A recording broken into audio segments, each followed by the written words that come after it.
Baik, Assalamualaikum warahmatullahi wabarakatuh. Saya Serundul Yamelio.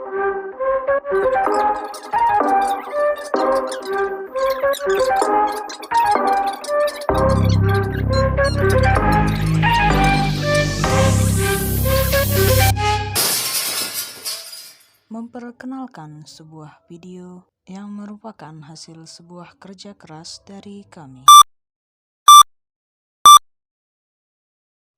Hai semuanya, pada kesempatan kali ini kita akan membahas Surah Al-Baqarah ayat 30, yang mana Surah Al-Baqarah sendiri merupakan surah kedua setelah Al-Fatihah dan merupakan surah Madaniyah yang turun di Manidah dengan jumlah ayat 286 ayat dan merupakan surah yang paling panjang di dalam Al-Quran. Baik, sebelum kita membahas surah Al-Baqarah ayat 30, ada baiknya kita semua mengenal terlebih dahulu surah Al-Baqarah ayat 30. Berikut saya bacakan surah Al-Baqarah ayat 30. A'udzu billahi minasyaitonir rajim. Bismillahirrahmanirrahim. وَإِذْ قَالَ رَبُّكَ لِلْمَلَائِكَةِ إِنِّي جَاعِلٌ فِي الْأَرْضِ خَلِيفَةً قَالُوا أَتَجْعَلُ فِيهَا مَن يَفْسِدُ فِيهَا وَيَسْفِكُ الدِّمَاءَ وَنَحْنُ نُسَبِّحُ بِحَمْدِكَ وَنُقَدِّسُ لَكَ قَالُوا إِنِّي أَعْلَمُ مَا لَا تَعْلَمُونَ Shadaqallahul Azim. Yang mana artinya, dan ingatlah ketika Tuhanmu berfirman kepada malaikat, Aku hendak menjadikan khalifah di bumi. Dan malaikat pun berkata, Mengapa engkau hendak menciptakan orang yang merusak dan menumpahkan darah di sana, sedangkan kami bertasbih memujimu dan menyucikan namamu? Maka Allah pun berkata, Sungguh aku mengetahui apa yang tidak engkau ketahui.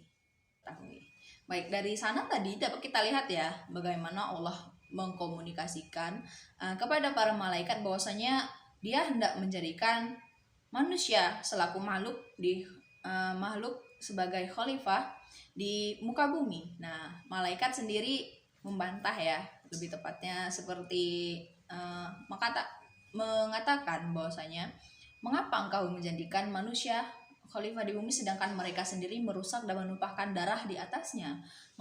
Kemudian Allah membantah hal ini, kemudian dijawab oleh Allah bahwasanya inni a'lamu ma la ta'lamun. Aku mengetahui apa yang tidak engkau ketahui. Subhanallah, dari ayat ini sendiri kita dapat mengutip beberapa hal ya. Yang pertama, bahwasanya Allah yang notabene-nya selaku zat yang paling mulia, zat yang menciptakan manusia, malaikat, jin, setan, kemudian pohon, bumi dan segala isinya, itu sendiri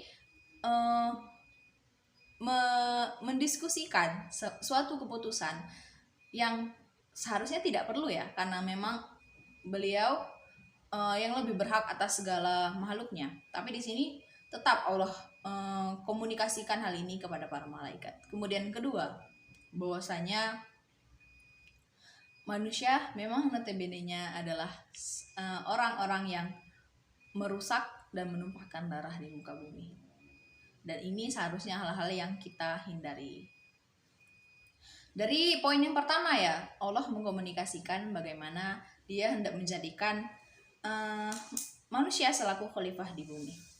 Hal tersirat dari poin yang pertama ini adalah bagaimana Allah tetap menjalin komunikasi.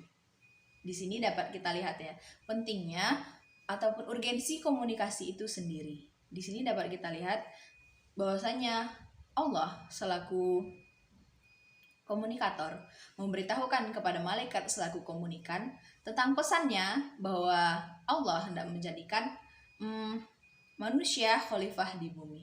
Di sini terjadi pola-pola interaksi dua arah ya, lebih tepatnya.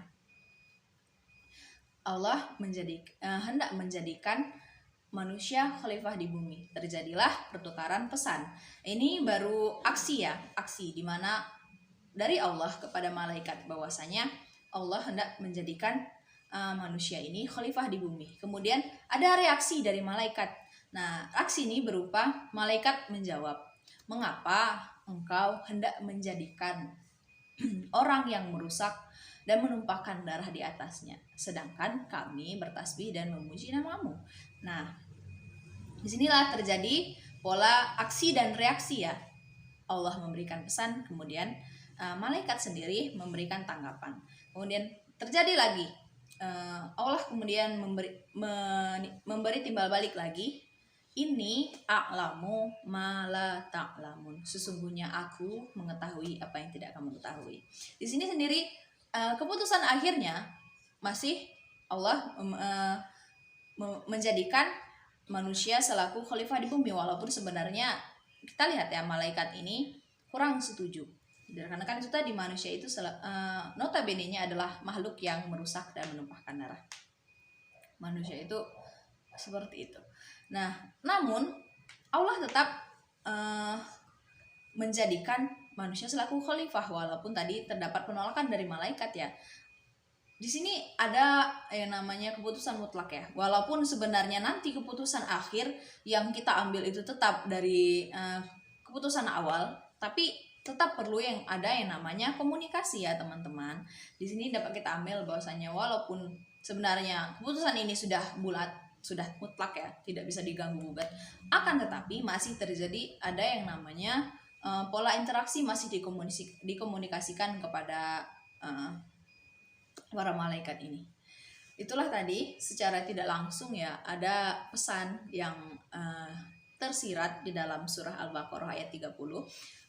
Ayat ini secara tersirat juga memberikan gambaran betapa pentingnya betapa urgensinya suatu komunikasi, walaupun sebenarnya notabene-nya nanti walaupun nanti mungkin keputusan akhirnya itu tetap keputusan mutlak yang telah kita ambil di awal.